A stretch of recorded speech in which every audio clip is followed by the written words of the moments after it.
Assalamualaikum warahmatullahi wabarakatuh. Alhamdulillahirabbil alamin. Asyhadu alla ilaha illallah wa asyhadu anna Muhammadan abduhu wa rasuluh. Allahumma shalli ala Muhammad wa ala ali Muhammad. Subhanaka la ilma lana illa ma 'allamtana innaka antal alimul hakim. Rabbi shrah li sadri wa yassir li amri wahlul 'uqdatam min lisani yafqahu qawli. Amma ba'd. Kita lanjutkan pembahasan kitab kita insyaallah nggih.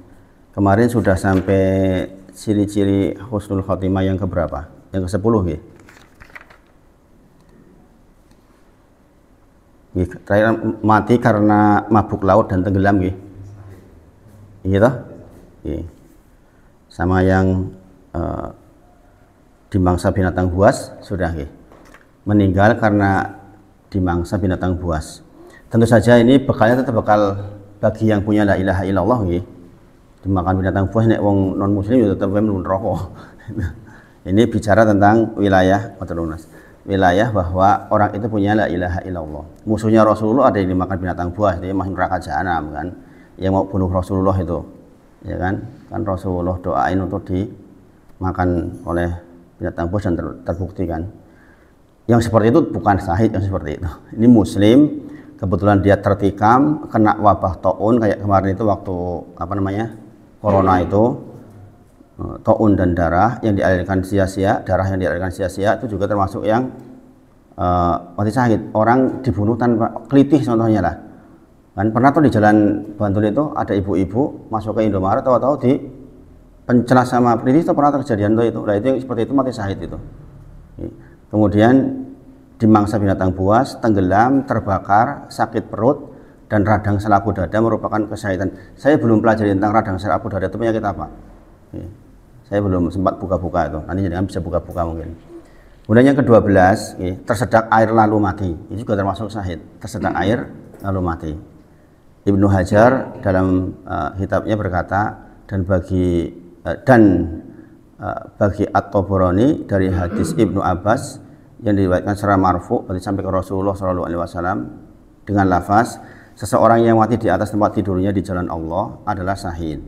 Ia mengatakan bahwa hal itu juga bagi yang mati karena sakit perut, tersengat, tenggelam, tersedak air, orang yang dimangsa binatang buas, terbanting dari tunggangannya. Kita sudah bahas tentang ini. Terbanting maksudnya bagaimana?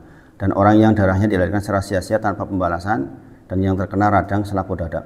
Jadi memang secara umum itu syahid itu bagi menjadi 3 nih. Syahid dunia akhirat, syahid akhirat. Maksudnya bagaimana? Ada orang yang dari ke-12 yang sudah kita baca itu kan, itu sebenarnya bisa disimpulkan di dalam 3 golongan ini, yaitu orang yang meninggal syahid dunia. Syahid dunia itu contoh orang dia meninggal secara dohir kelihatan syahid, tapi dia nggak syahid akhirat. Dan itu terjadi kasus ketika peperangan zaman Rasulullah yang dibilang bahwa dia penghuni neraka. Para sahabat bingung, ini orang paling getol gitu. Kalau perang paling getol membunuh musuh paling banyak, tapi ternyata dihukum masuk neraka jahanam karena apa? Dia untuk mencari selain Allah sebenarnya. Ya kan, dia ingin dikatakan sebagai seorang ahli perang. Intinya dia mencari dunianya dan sudah dikatakan bahwa dia dapat itu. Dia dapat syahidnya, syahid dunia. Tapi dia masuk neraka jahanam. Yang kedua, syahid dunia dan akhirat. Syahid dunia akhirat adalah syahid di mana perang di jalan Allah, mati di jalan Allah dalam peperangan, kemudian dia syahid dan dia memang karena Allah, maka dia itu yang namanya syahid dunia akhirat. Kemudian syahid akhirat. Syahid akhirat. Contoh orang-orang yang mati di tempat tidurnya. Yang dikatakan di sini tadi, seseorang yang mati di atas tempat tidurnya, ya. Seseorang yang mati di atas tempat tidurnya di jalan Allah, maksudnya dia yang masuk golongan yang kemarin kita bahas itu loh. Orang-orang yang secara tulus dari hati yang paling dalam ingin mati syahid. Masih ingat enggak? Yang ke-8. Siapa yang minta kesyahidan kepada Allah dengan sungguh-sungguh dan mati dalam keadaan itu, maka dia syahid. Kata Rasulullah, man barang siapa sa'alallah minta kepada Allah as-sahadah, mati syahid bisidqin dengan hati yang tulus, benar-benar ingin, ya kan? Jadi kata kuncinya di bab niat ini, di nomor 8 ini. Siapapun yang punya niat secara tulus dari hati yang paling dalam ingin mati syahid, maka dikatakan ballahullahu manazila, Allah akan memberikan manazil. Manazil itu berarti kedudukan, atau pahala. As-suhada, sebagai seorang syuhada, wa in mata ala firasihi, walaupun dia mati di atas firasihi, di atas tempat tidurnya. Nah ini berarti ini syahid akhirat. Dia di dunia kan nggak kelihatan syahid, ya kan, mati biasa maksudnya. Ya, sebagaimana orang pada umumnya sakit di tempat tidurnya kemudian meninggal. Tetapi yang seperti ini dihukumi syahid akhirat karena apa? Dia tuh tulus pengen mati syahid. Dan dari sini bisa kita simpulkan bahwa kita secara tulus minta mati syahid itu penting. Terserah Allah nanti kita kasih dalam jenis apa ya. Mau jenis yang syahid yang mana, terserah Allah, ya, terserah Allah. Jadi secara umum seperti itu. Dari ke-12 yang sudah kita baca masuk dalam 3 golongan itu. Kemudian yang memegang teguh agamanya saat fitnah terjadi. Ini kan akan terjadi masa-masa fitnah di mana orang sampai bingung harus mana sih sebenarnya yang benar. Tapi dia tetap berpegang teguh. Dari Ibnu Mas'ud radhiyallahu anhu, ia berkata bahwanya Rasulullah shallallahu alaihi wasallam bersabda, sesungguhnya di belakangmu akan ada zaman kesabaran. Yang berpegang teguh pada hari itu mendapat pahala 50 dari pahala kalian. Kita sudah baca kemarin nih, kalau nggak salah keliru nih. Jadi di zaman kita ini loh, zaman banyak fitnah. Di zaman fitnah seperti sekarang ini, kalau kita tetap sabar berpegang teguh, itu mendapatkan pahala bahkan 50 kali dari zaman para sahabat. Karena memang tidak mudah zaman sekarang. Zaman sekarang itu fitnah atau subhat itu betul-betul banyak banget. Kadang-kadang kalau kita nggak hati-hati itu dalam sehari aja bisa bolak-balik pikiran kita itu. Jebul kayu bener, jebul kayu bener, jebul kayu bener, kan repot banget itu. Kalau kita nggak berpegang teguh dan sabar, itu bahaya banget. Sesungguhnya di belakang kalian terdapat hari-hari kesabaran. Bagi yang berpegang teguh pada apa yang kalian anut pada hari itu, mendapatkan 50 pahala kalian. Jadi kalau akidah kita sama dengan zaman itu, makanya ada istilah salafus sholih kan, 3 generasi pertama. Makanya kita kalau orang kan sering bilang begini, beragama sekarang Al-Quran dan hadisnya betul, tapi tafsirnya kan macam-macam kan itu kan. Sekarang itu orang beragama dengan tafsir, itu kan kalimat yang bahaya itu. Dan itu keluar dengan di TV-TV kan oleh seseorang, ini saya sebut namanya ya, itu kan sampai mengatakan seperti itu. Dan videonya kan kemana-mana, itu harus dibantah memang. Itu video seperti itu harus dibantah dengan video sebenarnya. Bahwa kalimat-kalimatnya sudah kalimat bahaya banget, itu orang liberal kan dia. Contohnya itu. Nah, sekarang bagaimana kita masuk di dalam hadis ini? Ya kita berusaha bagaimana kita memperoleh agama kita itu seperti agama yang sesuai tafsirnya salafus sholih, 3 generasi pertama. Khairul qurun, qarni sebaik-baik zaman adalah zamanku. Sumalati yalunahum, kemudian 1 generasi setelahku, 1 generasi setelahku. Makanya ada istilah zaman para sahabat, zaman tabi'in, tabi'ut tabi'in. Ya ini yang kita ambil. Ya ini yang kita ambil. Jadi bagaimana kita bisa masuk ke wilayah itu atau belajar sampai ke sana, sehingga ada keamanan buat kita insya Allah. Karena kalau sudah mutaakhirin seperti ini itu memang susah banget. Makanya zaman sekarang itu sanad itu penting, jelas sanad itu penting. Tapi zaman sekarang itu sanad itu kan udah tertulis, ya kan. Maka kalau kita pelajari sesuatu bagaimana kalimat itu marfu ke Rasulullah, ya kan. Dan sekarang kan sebenarnya terbuka ilmu. Jadi hadis palsu itu sekarang sebenarnya istilahnya itu bisa dikoreksi. Kalau dulu kan susah banget. Zaman sekarang zaman teknologi semuanya ada kok. Jadi informasi tentang satu hadis itu apakah ini palsu atau tidak itu gampang sekarang ininya. Mengklarifikasinya itu nggak susah gitu. Karena hampir seluruh kitab-kitab para ulama dulu itu sudah masuk ke gadget kita, ya kan? Mau ngecek kayak mana tuh bisa. Makanya ada satu takmir masjid yang kalau habis ceramah dengan saya itu dia googling, dia nyatet poin-poinnya, dia googling. Oh ya benar ya disampaikan Ustadz tadi gini kayak gitu. Ada yang kayak gitu itu rajin gitu. Jadi dia nyatet poin-poinnya nanti karena mungkin pas dengerin nggak bisa langsung nyatet seluruhnya, karena di rumah dia catat ulang gitu. Itu yang saya ceritakan dengan Pak Andri itu yang punya apotek itu dia memang kalau biasa rajin, jadi bisa menentukan poin-poinnya itu. Nanti pas ketemu berikutnya cerita gitu. Habis kayak gini dia biasanya ngobrol-ngobrol sama saya, kemarin ini Ustadz poin-poinnya gini gitu. Jadi saya kadang-kadang malah juga ingat ceramah saya yang sebelumnya itu, Masya Allah. Kemudian ke-14, orang yang tergelincir dari puncak gunung. Ini juga termasuk mati syahid. Dari Ibnu Mas'ud radhiyallahu anhu, ia berkata, sesungguhnya siapa yang terjatuh dari puncak gunung, dimakan binatang buas dan tenggelam di lautan, termasuk mati syahid di sisi Allah Subhanahu wa taala. Kemudian saya berkata, hal itu bagi siapa yang mati mengesahkan Allah atau tauhid. Tadi saya bilang bahwa modalnya tetap tauhid.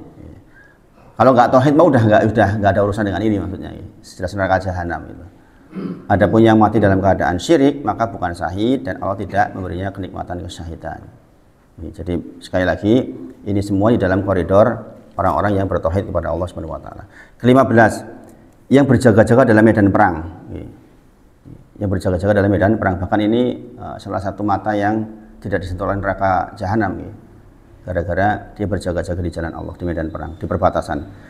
Orang yang berjaga-jaga dalam medan perang 1 hari 1 malam lebih baik dari puasa sebulan dan sholat malamnya.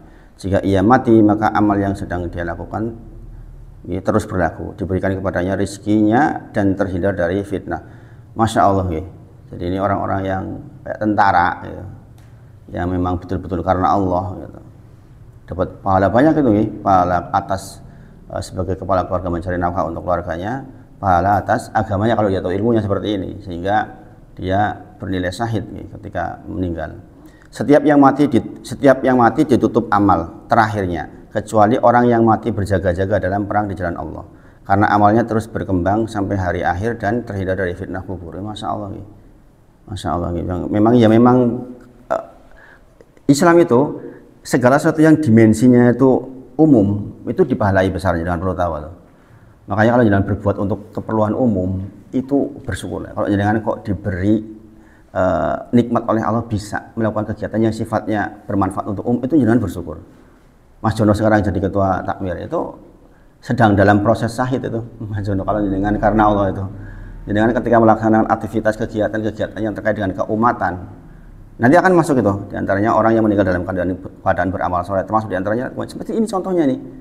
Jadi kan kepikir nggak bahwa tentara yang di perbatasan itu bisa mati syahid dengan bahkan rezekinya berkembang terus, ya kan? Itu luar biasa loh, itu luar biasa. Makanya sekali lagi kita ngaji kayak gini tuh harus sampai pada level mikirin umat, jangan hanya mikirin diri sendiri.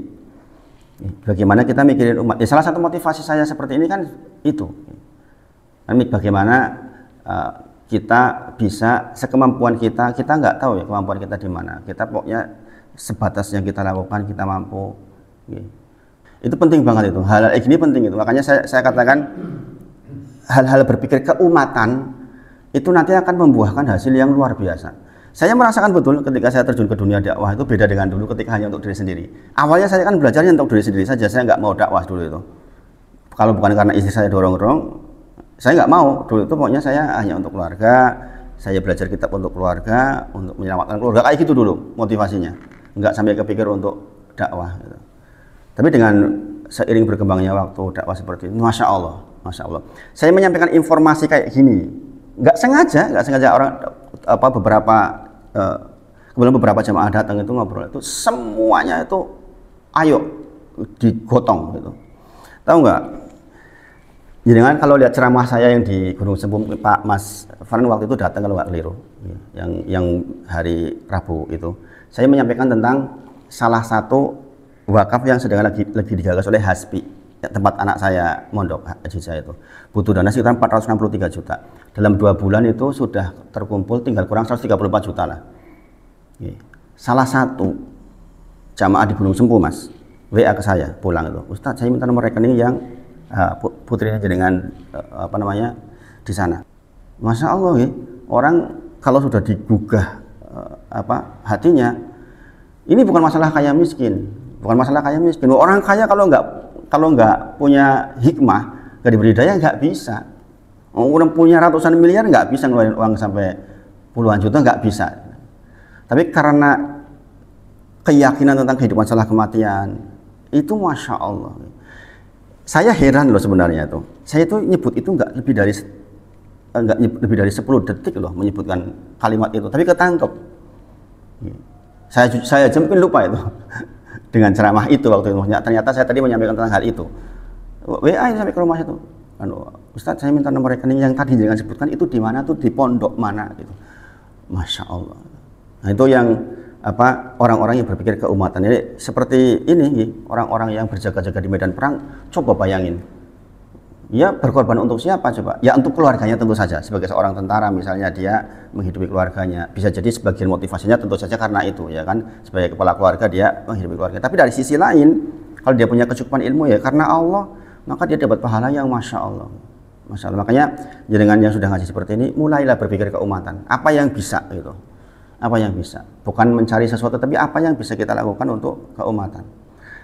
Seandainya ini nanti terjadi, Mas Denny, seandainya terjadi, kebayang nggak? Saya nggak pernah kepikir loh tentang ada tanah kok segitu murahnya gitu, ya kan?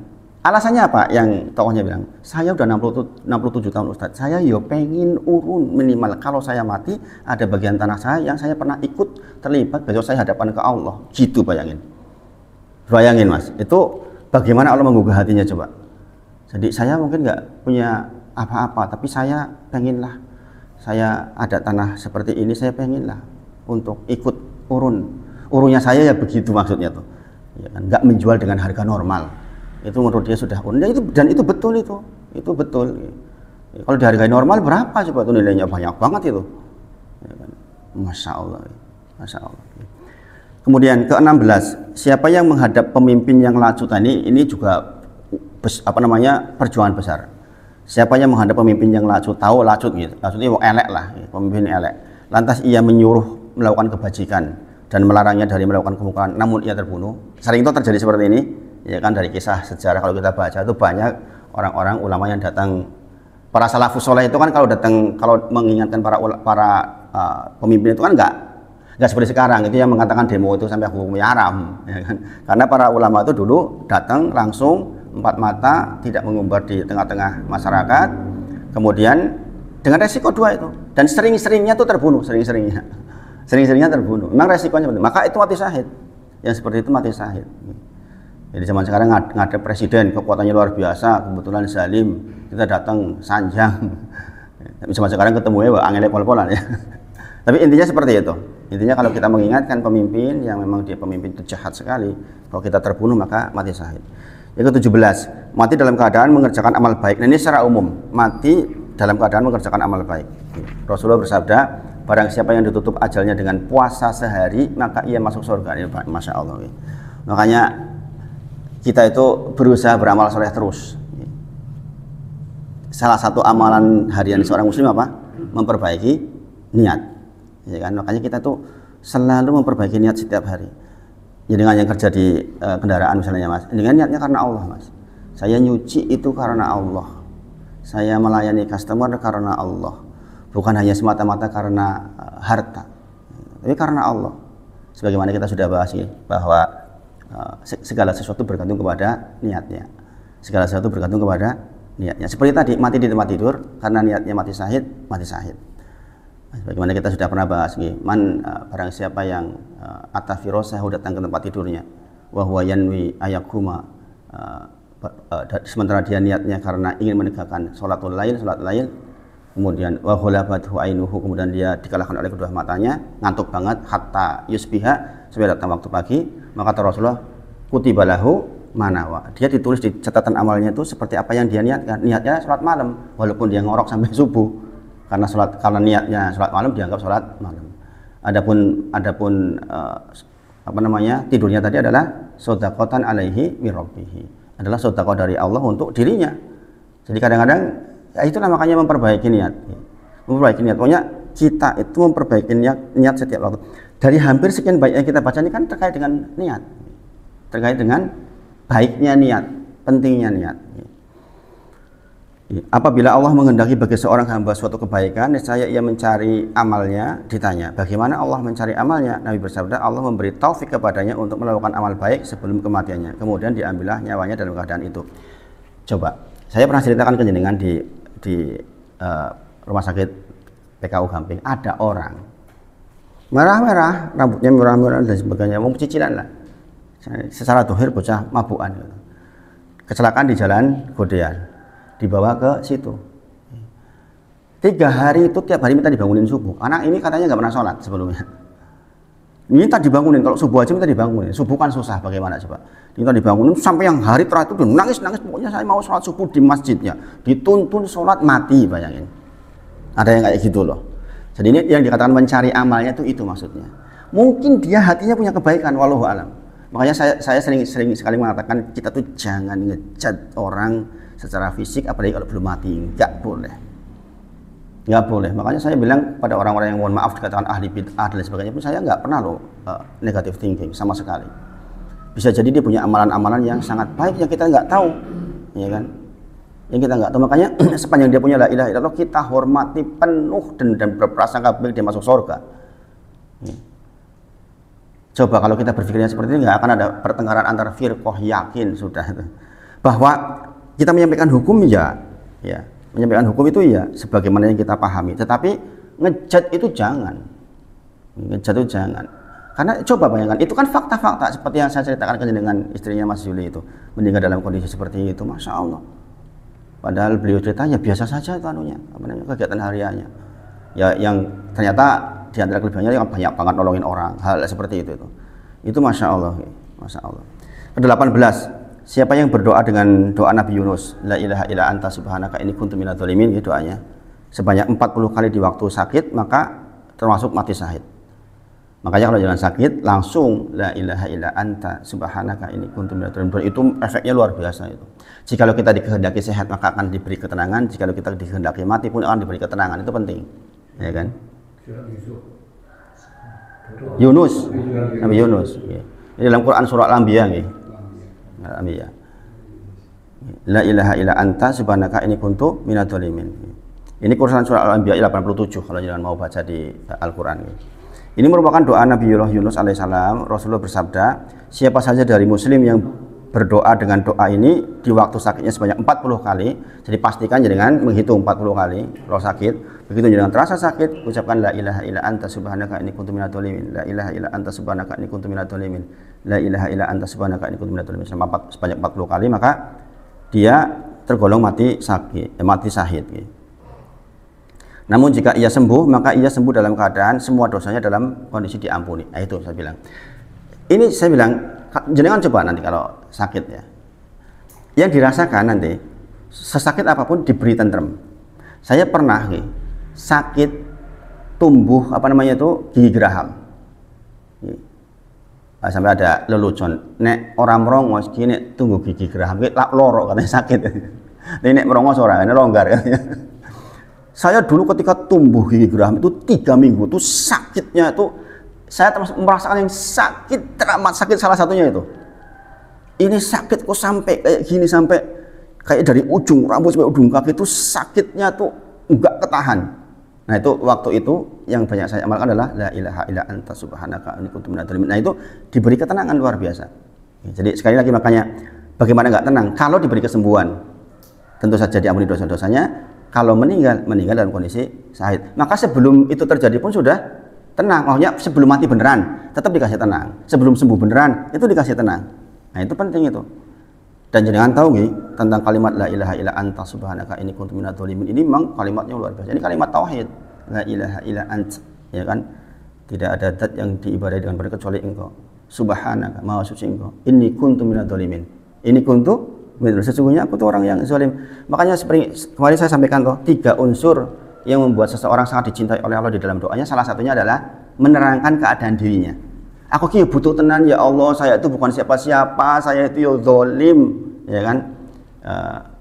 Waktu hari udah dibahas belum ya? Yang di Gunung Semu kayak udah dibahas tentang udah kemarin di Miftahul udah dibahas kok. Yaitu tentang salah satu redaksi doa sebelum salam. Sudah belum Pak? Redaksi doa sebelum salam. Kayaknya sudah kemarin, udah masuk kemarin itu. Ya, belum sampai. Belum. Sudah disampaikan cuma belum dibahas ya. Salah satu redaksi doa sebelum salam ketika Abu Bakar As-Siddiq radhiyallahu anhu nanya ke Rasulullah, ya Rasulullah tolong ajarkan ke saya satu doa di dalam sholat. Siapa yang minta?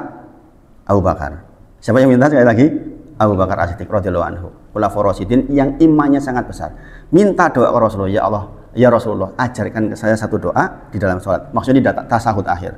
Maka Rasulullah menyebutkan, qala, katakanlah, berbicaralah, Allahumma inni dzalamtu nafsi dzulman katsira.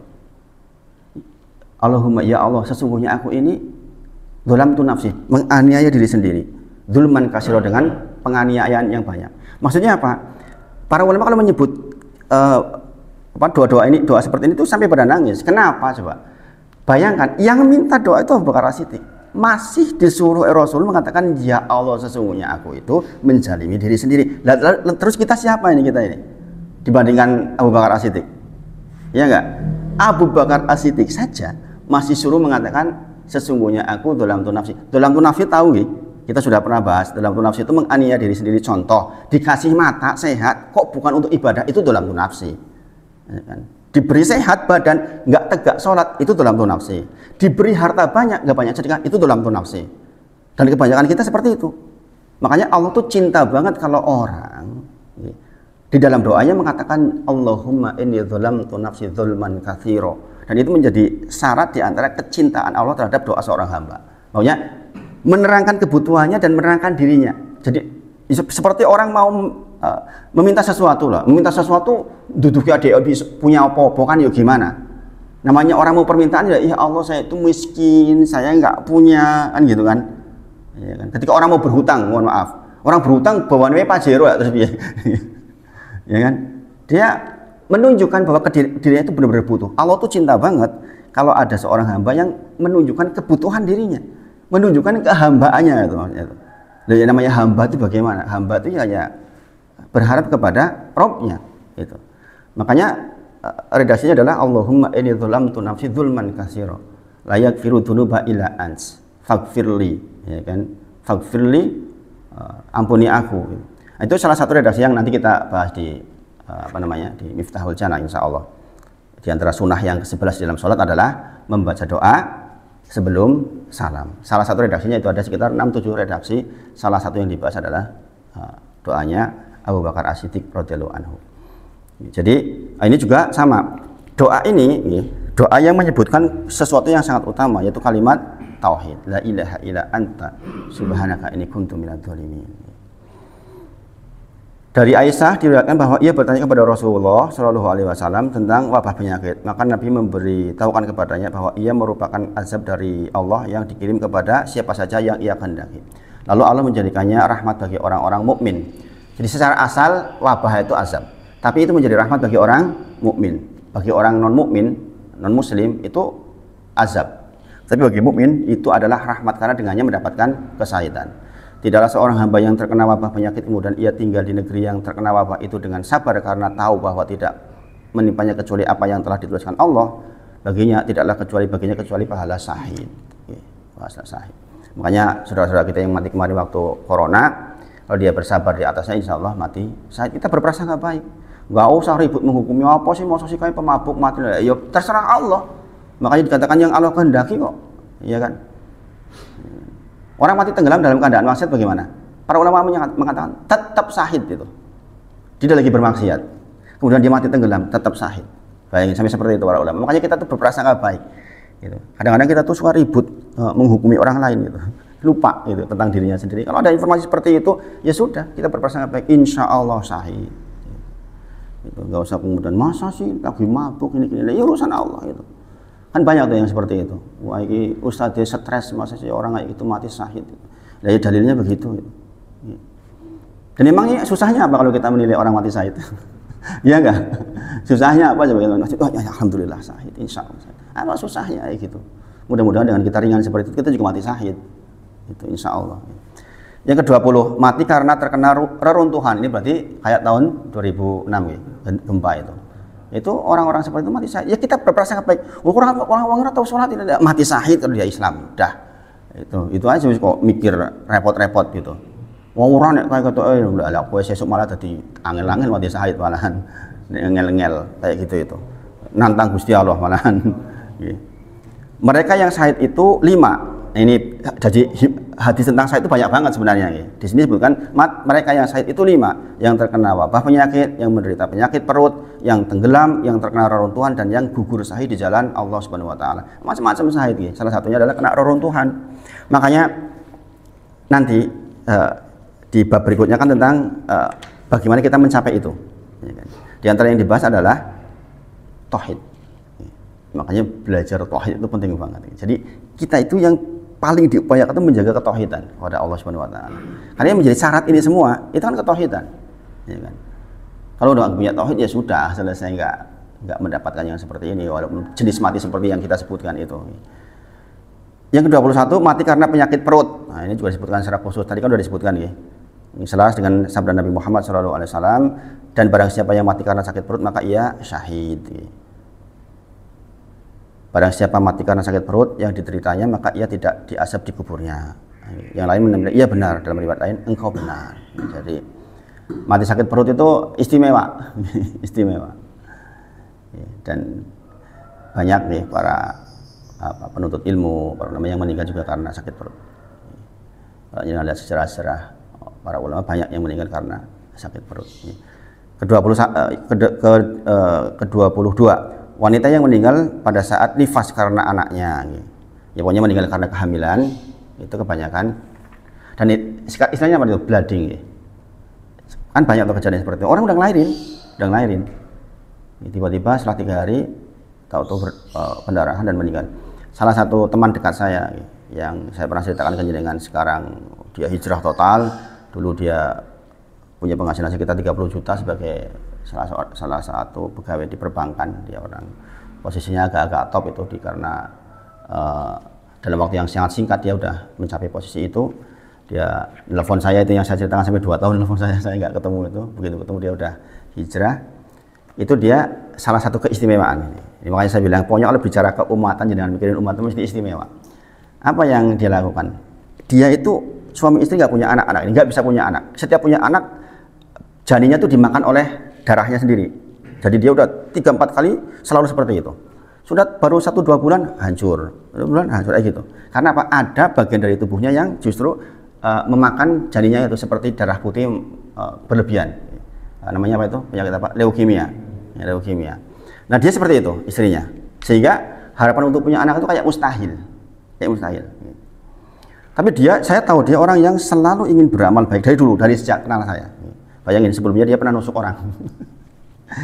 Dia pernah banyak penjara gara-gara nusuk orang. Tapi ketika dia nggak tahu ya, alhamdulillah, mudah-mudahan saya jadi jalan waktu itu karena begitu temu dengan saya belum dakwah waktu itu, baru belajar untuk sendiri. Tapi saya sering ngobrol tentang hikmah-hikmah seperti ini. Bilang saya mau tobat, saya pokoknya mau jadi orang baik lah. Dan sekarang jadi orang baik betul, masya Allah. Sekarang ngajar tahsin, bayangin.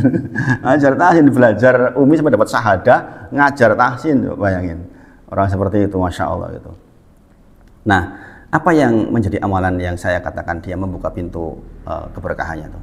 Adiknya lahiran hari Jumat, kemudian hari Sabtu Minggu Senin itu normal, hari Selasa tuh tiba-tiba pendarahan, meninggal langsung. Itu adiknya, adik kandungnya. Akhirnya yang ngopeni anaknya ya dia ini, teman saya ini. Hafalnya udah 30 juz, masya Allah, masya Allah. Pinter anaknya. Dulu ketika zamannya Aziza satu angkatan lomba, saya masih ingat betul di UII dia juara 1 untuk lomba tahfidzul Quran. Itu anak yang ibunya meninggal karena bleeding. Jadi sudah lahir kemudian meninggalnya setelah sudah lahir, anaknya sudah lahir. Nah, ketulusan dia ngopeni yang bukan siapa-siapanya kan, ya keponakannya lah, itu masih keponakannya. Apalagi kalau orang lain yang bukan siapa-siapa, lebih lagi kan, kayak mana coba. Itu saja dibawa keberkahan dengan diberi anak 2. Sesuatu yang dokter aja udah mengatakan mustahil. Dia hamil dan punya anak, bayangin. Setelah ngopeni anak yatim itu, bayangin. Itu tuh masya Allah, makanya saya bilang dengan yang belajar ngaji seperti ini, mikirlah tentang masalah keumatan. Jangan cuma pikirin diri sendiri. Kalau cuma pikirin diri sendiri itu kurang ampuh doa kita itu. Jadi kalau udah bicara tentang umat itu Allah cinta banget. Ya contohnya tadi kan orang berjaga-jaga di perbatasan, itu mikirin siapa nih? Pikir coba. Mikirin orang banyak. Yang ke-23 dan ke-24 mati karena terbakar dan mengidap radang selaput dada, ini sudah disebutkan, ini sebenarnya pengulangan saja. Kemudian yang ke-25, 26 dan ke-27 mati demi membela agama, jiwa dan keluarga. Jadi membela agama, membela jiwa dan keluarga itu juga termasuk mati syahid. Pokoknya terkait dengan pembelaan diri itu mati syahid. Ke-28 mati karena membela harta yang hendak dirampas. Ini sering dengar kalau jenengan mau dicuri, dirampas, kemudian jenengan mempertahankan, kemudian jenengan mati karenanya, itu jenengan syahid.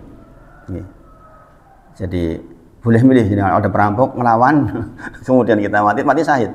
Kalau jenengan mau menyelamatkan diri ya pilihan. Menang bela itu juga pilihan. Tapi kalau jenengan ngelawan ternyata jenengan kok kalah, mati, itu mati syahid. Gimana Mas Pawan? Ya, sudah ambil inti. Ya tetap hitung-hitungan. Nenek kono bendone sakmene apa tembakan ya melayu dhisik lah gitu. Karena keselamatan jiwa itu juga penting karena untuk nambah amal kan. Gitu. Jangan juga konyol gitu. Jadi hitung-hitungan maksudnya. Nek kono bedile pengen aku bedile dawa ya. Kalau ada kemungkinan menang gitu. Tapi kalaupun terbunuh itu mati syahid. Yang ke-29 mati berperang di jalan Allah, ini jelas. Yang ke-30 mati mengidap penyakit paru-paru. Penyakit paru-paru meninggal syahid. Itu nggak usah ditafsir macam-macam. Pokoknya penyakit paru-paru meninggal syahid gitu aja sudah. Kalau saya diterjemahkan mau ini terserah gitu loh. Makanya kehendak Allah gimana? Kita kadang-kadang ikut-ikutan menghukumi kata orang mungkin lah. Kayak masa sih gitu. Yang Islam syahid. Gitu. Kemudian ke-31 mati di Madinah Munawwarah. Nah ini yang diminta oleh para ulama ini. Ya Allah mohon mati di dua tempat. Di Madinah di dekat Masjidil Haram dan Masjid Nabawi, itu termasuk mati yang dipilih. Jadi kan boleh meminta itu. Gitu. Saya banyak berdoa itu. Makanya istri saya bilang, "Kasih makan rono di lah."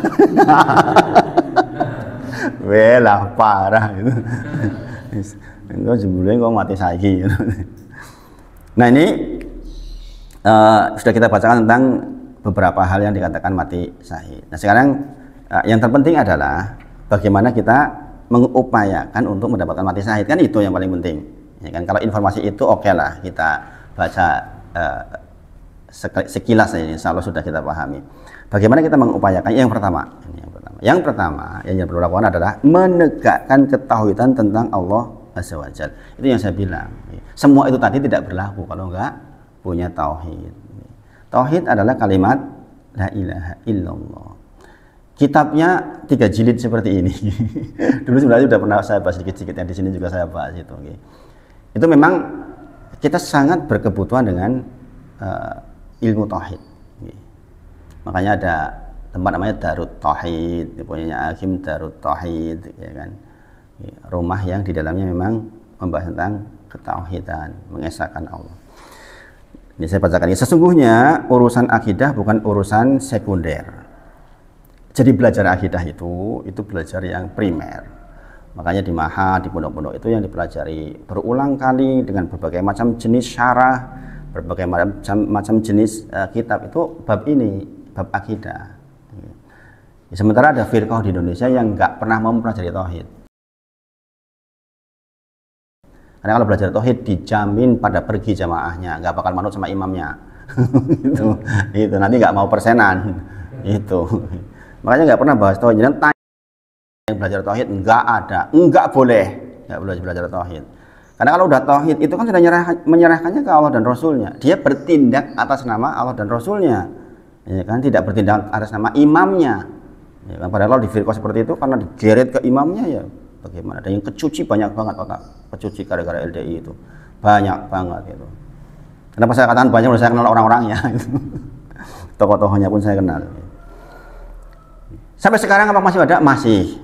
Karena apa? Dia berlindung di bawah partai yang lagi mau menang. Selalu akidahnya adalah saya mendukung partai yang mau menang. Itu. Selalu dari dulu seperti itu. Makanya dia punya dana yang sangat banyak untuk, dari dana apa? Dari dana yang dikatakan riba. Uangnya miliar, ratusan miliar itu dari uang seperti itu. Sehingga untuk nyogok ini gampang banget. Jadi memang akidahnya udah nggak karu-karuan. Di sekitar sini banyak kan, ya kan, tuh seberang sudah pusat. Berhati-hati dengan firqah seperti itu, jelas dijamin keliru. Itu khawarij zaman sekarang. Seandainya diberi kekuasaan, yang lain dibunuh itu. Karena akidahnya memang seperti itu. Harta orang lain boleh diambil. Subhanallah. Kemudian, tetapi akidah merupakan asas yang menopang agama semuanya. Maka Islam adalah akidah yang melahirkan syariat, dan syariat itu mengatur urusan kehidupan. Jadi dari akidah kemudian kita turun ke, kan ada rukun Islam, rukun iman, ya kan, rukun ihsan. Rukun Islam terkait dengan dohir. Ya, kita butuh keterangan tentang syariat, misalnya tentang sholat, tentang zakat, tentang sedekah, tentang puasa, ya kan. Itu memang Islam seperti itu. Tetapi pondasinya adalah akidah kita kepada Allah Subhanahu wa taala. Bagaimana kita mengesahkan Allah Subhanahu wa taala. Bagaimana kita tuh hidup karena Allah Subhanahu wa taala. Inna sholati wa nusuki wa mahyaya wa mamati lillahi rabbil alamin. Ya kan? Jadi seluruh kegiatan yang kita lakukan berpusat kepada ketauhidan kepada Allah Subhanahu wa taala. Dan ini menjadi bekal, dan ini usaha kita yang paling utama untuk menuju kepada kematian yang husnul khotimah. Ini nggak bisa ditawar-tawar bagian ini. Kita harus menjaga betul ketauhidan. Nabi SAW bersabda, ini hadis yang dibahas di kitab Tauhid bab 3 kalau nggak keliru dulu itu, di bab 3. Man syahida, barang siapa yang bersaksi, ala ilaha illallah, bahwa tidak ada Tuhan selain Allah, tidak ada zat yang diibadai dengan benar kecuali Allah. La syarikalah, kemudian dia tidak menyekutukannya. Wa ana Muhammad dan abduhu wa rasuluh, kemudian bersaksi bahwa Nabi Muhammad adalah hambanya dan utusannya. Ada tambahan ini penting. Wa ana Isa Abdullah wa rasuluh, dan menyaksikan, bersaksi bahwa Isa adalah hamba Allah dan utusan Allah. Wa kalimatuhu alqaha ila Maryam, kalimat dari Allah yang ditiupkan kepada Maryam. Wa ruhu minhu, dan ruhnya juga dari Allah Subhanahu wa taala. Wal jannatu haqqun wa naru haqqun, bersaksi bahwa benar-benar ada surga, itu ada benar. Jenengan ki percaya betul ada surga. Jenengan percaya betul ada neraka. Maka kata Rasulullah, adkhalahul jannah ala makana minal amali, maka dia akan dimasukkan ke surga berdasarkan amal yang dia lakukan. Derajatnya berdasarkan amalnya. Di sini maksudnya apa? Persaksian terhadap ketauhidan kepada Allah Subhanahu wa taala. Kenapa disebutkan secara khusus di sini wa ana Isa Abdullah?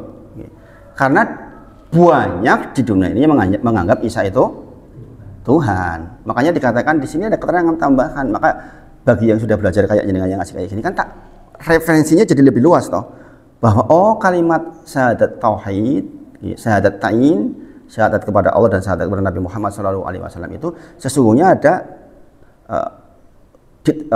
ada tambahan-tambahan di sekitarnya supaya menguatkan terhadap syahadat yang dua itu.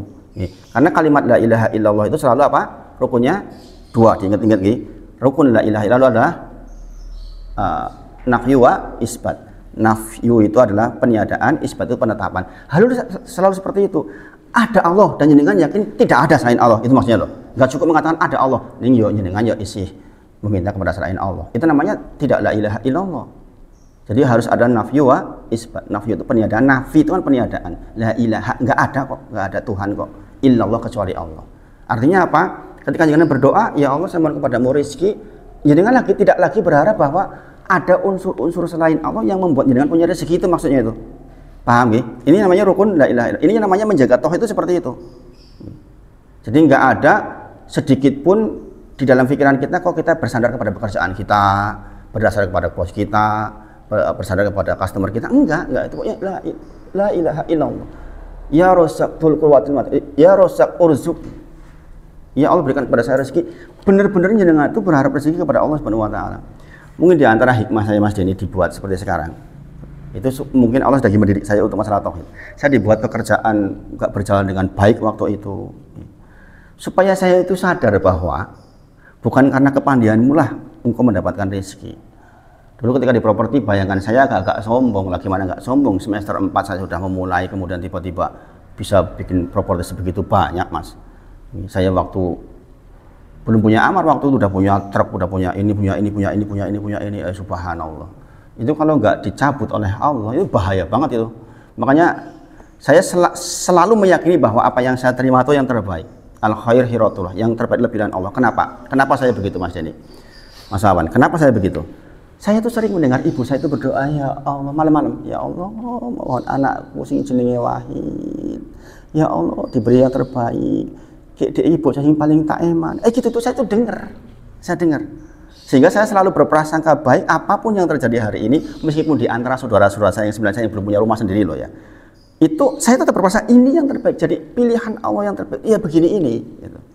Ya begini ini, bukan seperti mungkin saudara saya yang punya banyak harta, gitu. Jadi itu prasangka baik kepada Allah Subhanahu wa taala, dan saya meyakini itu benar. Dan saya meyakini itu. Bagaimana sekarang coba?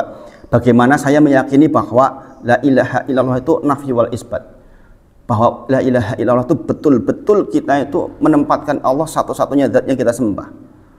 Ketika saya masih punya sandaran lain, ya kan? Saya masih kaya raya misalnya, ya saya punya sandaran kekayaan saya kok, ya kan? Tapi ketika benar-benar diambil oleh Allah itu, saya merasa ya Allah, saya bisa makan tuh karena Engkau, saya bisa minum tuh karena Engkau, saya sekarang bisa ngontrak rumah, tinggal di rumah, tidur di atas kasur itu karena Engkau. Itu saya rasakan betul Pak Supri. Dulu-dulu mungkin nggak kepikir gitu. Kasur ya saya beli kok, kan gitu, ya kan? Rumah saya punya rumah kok. Jadi sandarannya kepada Allah itu kurang total. Tapi ketika dalam kondisi seperti sekarang itu rasanya ya Allah, bisa makan saja itu bersyukurnya itu alhamdulillah. Syukur banget. Dulu enggak. Makanya sering saya katakan tuh ke kemarin di Miftah saya juga saya sampaikan bahwa ketika anak saya sakit, yang saya ingin yang ada dalam pikiran saya itu ngasih buah-buahan. Jadi kan tahu buah-buahan itu kan mahal. Buat kami sekarang buah-buahan itu mewah. Karena saya tahu buah-buahan itu. Jadi kan tahu nggak? Kami itu kalau beli buah itu yang sudah hampir selesai umurnya. Kan ada murah tuh. Jadi saya untuk anak-anak itu namanya harta yang berkah insya Allah. Harta yang berkah. Nolongin yang jualan kalau nggak laku juga busuk tuh. Niatnya begitu. Ini kalau ini. Yang sisi lain memang saya butuh seperti itu. Ya kemampuannya seperti itu. Alhamdulillah, dan mengantarkan kepada kesehatan. Seandainya kaya raya kan nggak begitu Mas. Beli yang terbaik, ya kan? Nggak ada urusan orang mau busuk juga ada urusan. Padahal di antara ceritanya Bu Eko tentang masalah buah kenapa berhenti kalau nggak keliru karena itu. Karena banyak sekali yang harus dibuang pada akhir hari tertentu. Ya kan? Aduh, dipilih-pilih ternyata sampai busuk, kemudian harus dibuang. Saya mendengar kisah itu tuh langsung, ya Allah, berarti saya kalau beli kayak gitu nolongin ya. Padahal karena emang uangnya juga sedikit gitu. Dan kan manis sekali itu kalau udah seperti itu. Jadi kan tahu nggak, buah yang sudah dihampir itu kan manisnya pol itu. Dulu saya nggak pernah mikir hal-hal kayak gini. Nah, ini yang dikatakan bahwa kita tuh mentauhidkan Allah. Kadang-kadang kita tuh ditarbiyah oleh Allah. Kalau kita berprasangka baik, itu sesungguhnya yang terjadi dengan kita tuh semuanya tuh baik sebenarnya. Ya, demikian juga yang kaya raya, sebagian ditarbiyah dengan kaya raya, sebagian dengan kaya rayanya kemudian dia merasa ya Allah berkahmu, masya Allah kau resikan kepada saya kayak gini. Dengan itu dia mentauhidkan Allah, ya alhamdulillah, masya Allah. Jadi intinya semua posisi itu kalau kita berilmu, insya Allah bisa mentauhidkan Allah dalam keadaan seperti apapun. Dan percayalah dan tenanglah, walaupun kita dalam kondisi terdesak seperti apapun, tetap saja sebenarnya yang terbaik pilihan Allah. Al khair khiratullah. Jadi pernah ingat tuh cerita tentang sekumpulan raja dan menterinya? Pernah dengar tuh yang tentang kalimat kisah ini?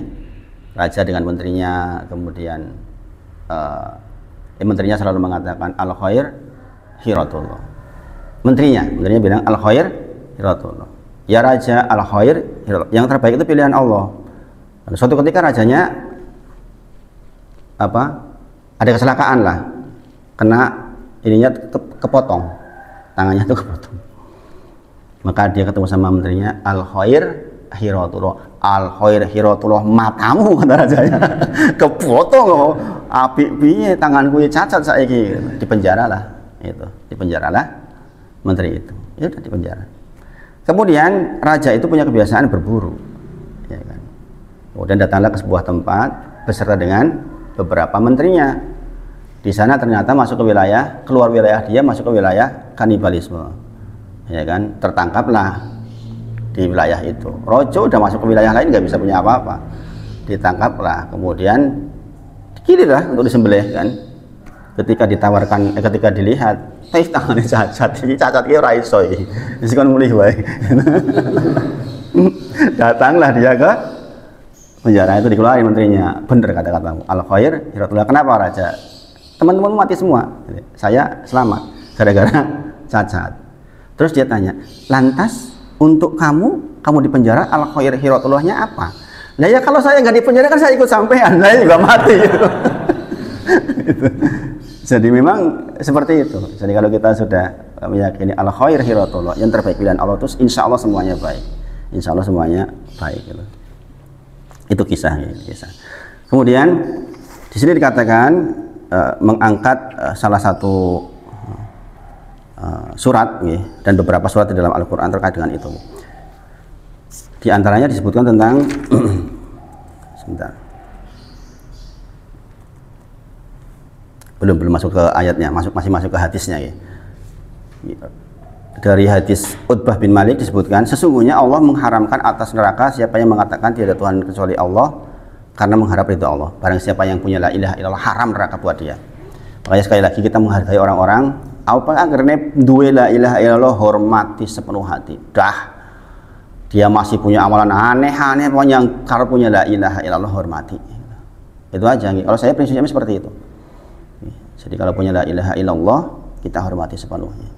Bahwa ada amalan-amalan yang mungkin keliru, ya diingatkan, sekedar mengingatkan saja, bukan dalam rangka untuk menghukumi. Yang menjadi ramai di masyarakat yang bertengkar Islam dengan Islam kan gara-gara itu sebenarnya. Bahwa kita memilih sesuatu dengan merasa paling benar, iyalah, yang kita pilih ya yang merasa kita paling benar, ya enggak? Jenengan melakukan sesuatu kan bahwa punya alasan itu yang paling benar, kan begitu. Bahwa yang kita pilih adalah yang paling benar, ya iyalah harus begitu. Semua firqah itu mengatakan saya yang paling benar, kan begitu, ya enggak? Jika ada yang mengatakan itu Salafi merasa yang paling benar, ya iya yang memang yang paling benar yang dipilih. Orang NU juga demikian, merasa yang paling benar, ya iya memang yang diyakini itu, kan? Makanya sekarang bagaimana kita memohon kepada Allah petunjuk agar apa yang menjadi pemahaman kita adalah pemahaman para salafus soleh, yaitu di generasi 3 yang pertama. Pemahaman para sahabat, satu ayat dipahami, tapi bagaimana kita pemahaman kita itu sama dengan pemahaman pada generasi itu, lewat Imam Syafi'i, lewat Imam Ahmad, lewat semuanya, yang penting sampai kepada pemahaman pada waktu itu yang kita minta. Makanya kalau sudah ditemukan dengan kajian yang bagus, dengan berdoa, Rabbana la tuzigh qulubana ba'da idh hadaitana wa hab lana min ladunka rahmah innaka antal wahhab. Quran surah Ali Imran di halaman pertama itu. Jadi kalau jenengan sudah dapat kajian yang bagus, jenengan minta, ya Allah, jangan cabut lagi ya Allah, jangan buat saya jadi malas ya Allah, jangan saya terpisah dari tali itu ya Allah, tegakkan ya Allah. Itu penting banget itu. Karena jangan kok jenengan ini, para sahabat ketika bertemu Rasulullah, dia mengatakan, ya Rasulullah, sesungguhnya ketika kami berhadapan dengan engkau, yang kami ingat itu akhirat. Begitu kami pulang ketemu anak istri, dunia lagi katanya. Itu zaman Rasulullah. Jadi memang kita tuh mengikatkan diri untuk bertemu kayak gitu itu penting banget. Jadi kan keluar sudah semangat banget ngaji, tiba-tiba futur karena satu hal, ya kan? Alah telat sholat orang pola misalnya. Nah, ini kan mulai bahaya, ketemu lagi. Kalau sahabat saja begitu, radhiyallahu anhum ajma'in saja seperti itu, lah kita ini siapa? Kok wani-wani ini orang ngaji, was dunia tok lah, yo bablas yang di orang-orang karu-karuan.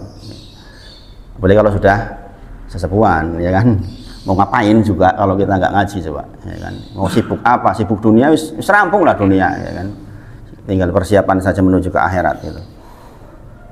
Kemudian sabda Nabi, maka Allah memasukkannya ke dalam surga sesuai amal perbuatannya. Jadi memang kedudukan kita bergantung juga kepada amal kita. Al-Hafiz Ibnu Hajar mengatakan bahwa makna sabda beliau sesuai amal perbuatannya adalah meliputi yang baik dan yang buruk, karena ahli tauhid pasti masuk surga, namun derajatnya tergantung pada perbuatannya. Jadi, makanya kita memupuk perbuatan atau amal soleh sebanyak-banyaknya, karena itu menentukan derajat kita. Apakah amal soleh kita yang membuat kita surga? Bukan. Yang membuat kita ke surga adalah rahmat dari Allah. Tetapi yang mengundang rahmat Allah adalah amal soleh. Gitu. Paham ya? Jadi mengapa kita beramal soleh itu bukan karena kita akan bayar surga dengan amal soleh kita, bukan. Tetapi amal soleh itulah yang mengundang rahmat Allah. Kita masuk surga dengan rahmatnya Allah Subhanahu wa taala. Demikian juga Nabi Muhammad SAW masuk surga karena rahmat Allah. Dan Rasulullah mengatakan, saya sudah dirahmati oleh Allah Subhanahu wa taala. Yang kita kan belum tahu. Maka kita mengundang rahmat Allah dengan amal soleh.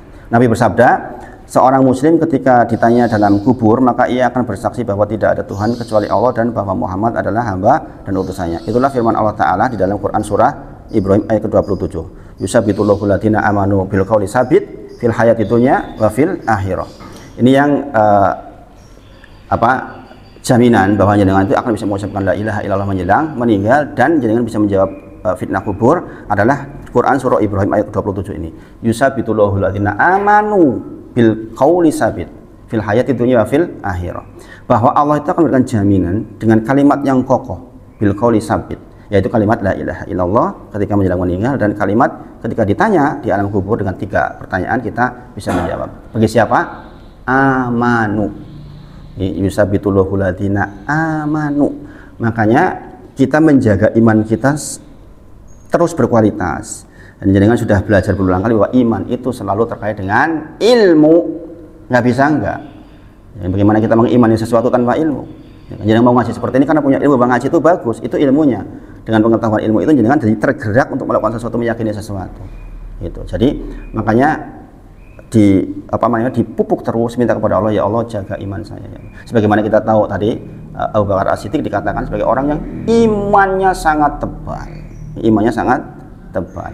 Meskipun hadisnya dikatakan hadis palsu tentang timbangan imannya Abu Bakar melebihi orang-orang di dunia itu. Tapi kita tahu bahwa iman Abu Bakar As-Siddiq itu adalah iman yang sangat tebal.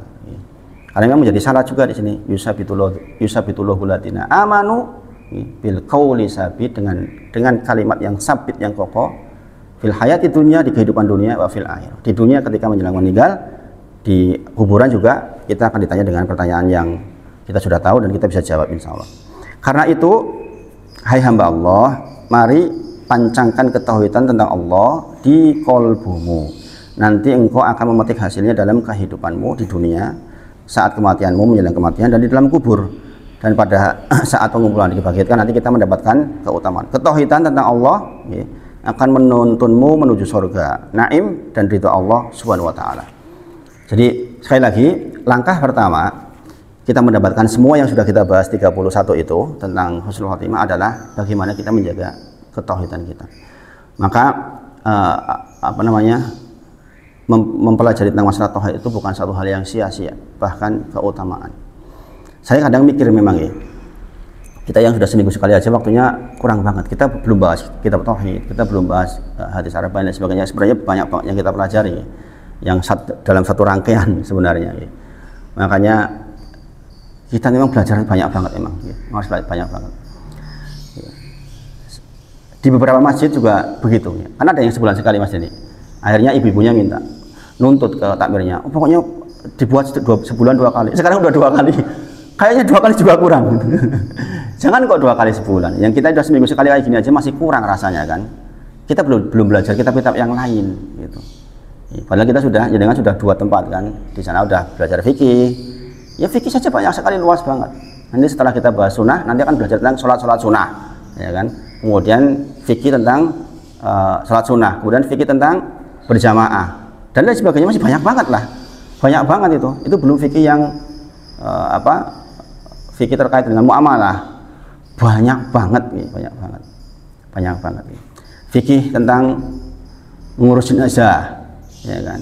Jadi masyarakat masih banyak yang keliru kan, orang mati sekarang dikeruputi kayak gitu, kadang-kadang pak kaumnya masih lihat, ya kan. Di tempat saya masih begitu loh, bahkan yang mati wanita kadang-kadang masih ikut-ikut lihat. Orang meninggal itu cukup 2 orang, 3 orang pol yang ngurusin. Kalau suami ya istrinya beserta, kalau laki-laki ya berarti anak laki-lakinya, 1 orang atau 2 orang cukup, nggak usah melibatkan banyak orang, dan di tempat yang tertutup, ya kan. Sekarang coba mau ditutupi opo gitu, orang-orang bahkan ada yang masih dipangku, ya kan. Nah ini kan hal-hal seperti ini harus dipelajari dan kita butuh waktu untuk hal itu semua, ya kan. Bayangkan apa yang sudah terjadi di masyarakat seperti itu sudah lama, ya kan. Makanya di antara target saya kalau nanti saya punya tempat itu, yaitu minimal di masyarakat terdekat itu ada pendidikan kayak gitu. Ya mungkin akan sedikit berseberangan dengan masyarakat ya, dalam hal seperti itu. Tapi itu kalau dilakukan demi Allah itu contoh yang baik dan akan menjadi budaya yang baik akhirnya. Saya katakan budaya kenapa? Karena yang terjadi sekarang itu budaya, bukan lagi sesuatu yang berdasarkan syariat. Jadi wedok mati sih, wong lenak sih ndelok ya kepiye. Masih terjadi nggak di sini? Kadang-kadang masih seperti itu dan seperti itu. Cukup sebenarnya sekali lagi cukup keluarganya toh. Seorang suami ya istrinya, seorang istri ya suaminya, kemudian anak perempuannya, seperti itu.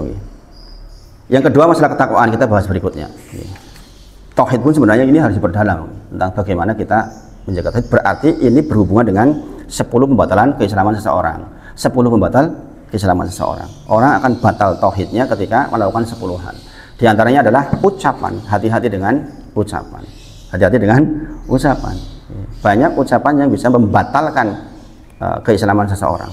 Makanya kemarin di Gunung Sepuh dibahas tentang betapa bahayanya ucapan kalau kita nggak berilmu. Contoh selamat Natal, ya kan, mengakui bahwa Isa anak Tuhan, itu kan itu bisa batal tuh keislaman kita. Ada yang mengatakan memangnya ngomong selamat Natal terus jadi Kristen ngono. Ada yang bilang seperti itu kan? Wah, hati-hati yang seperti itu. Kita masuk Islam itu gara-gara asyhadu alla ilaha illallah wa asyhadu anna muhammadan abduhu wa rasuluh. Dan kita boleh berhubungan sama istri kita karena ucapan, ya kan? Karena ada ijab kabul. Kok ada orang yang meringankan? Ngomong koyo ngono masih jadi terus Islamnya hilang. Subhanallah. Ucapan itu justru akan menentukan segala sesuatu. Makanya hati-hati banget. Nah, ini yang kita bahas pagi ini, mudah-mudahan bermanfaat. Jamnya kok jam 6, Mas? Oh, rusak ya. Kaget saya. Mudah-mudahan bermanfaat. Ya, kita memohon betul kepada Allah, saling mendoakan, dan kita sama-sama berdoa supaya bisa bermanfaat untuk umat. Dengan apa yang jenengan miliki. Dengan menjadi pengurus lingkungan dan sebagainya lah. Itu insya Allah akan memberikan kesyahidan kepada kita insya Allah. Mudah-mudahan bermanfaat. Kita tutup dengan kafaratul majelis. Subhanakallahumma wa bihamdik, asyhadu an la ilaha illa anta, astaghfiruka wa atubu ilaik. Wa akhiru da'wana alhamdulillahirabbil alamin. Assalamualaikum warahmatullahi wabarakatuh.